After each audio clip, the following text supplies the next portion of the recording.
Dans l'exercice 70, nous avons des lapins avec 3 fois plus de femelles que de mâles. Et après, 6% des mâles sont albinos et 0,4% des femelles sont albinos. On veut représenter cette situation à l'aide d'un arbre pondéré. On peut d'abord définir les événements. Le lapin est une femelle, le lapin est un mâle, F et M. Et après, le lapin est albinos. Et donc pas albinos, ça va être abar.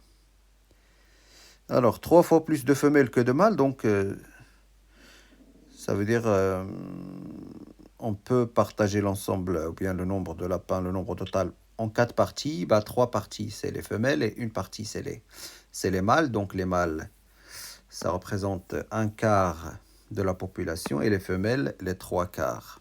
Bien. Et après,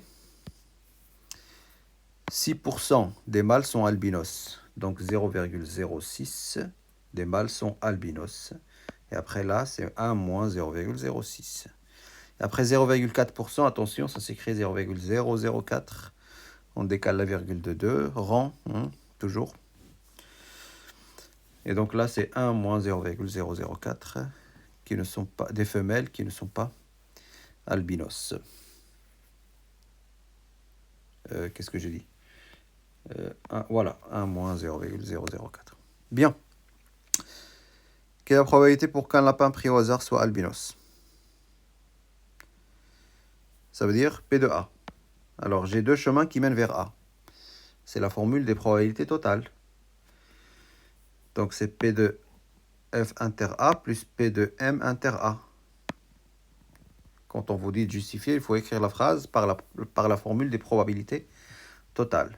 Et après, P de F inter A, on multiplie les probabilités du chemin. Donc 0,75, les 3 quarts fois 0,004, plus un quart, 0,25 fois 0,06. Et ça donne 0,018. On choisit un lapin, il est albinos. Donc ça, il faut comprendre cette formulation. Sachant que le lapin est albinos, quelle est la probabilité pour que ce soit un mâle? Donc je veux P2.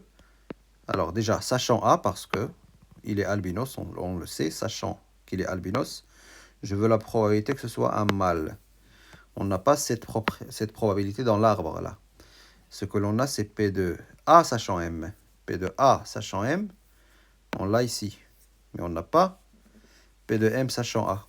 Il faut appliquer la formule. P de A inter M divisé par P de A. Voilà. P de A inter M, c'est la probabilité de ce chemin-là. C'est-à-dire P de M fois P de A sachant M. 0,25 fois 0,06 divisé par P de A qu'on a trouvé 0,018 et on trouve 5 sixièmes.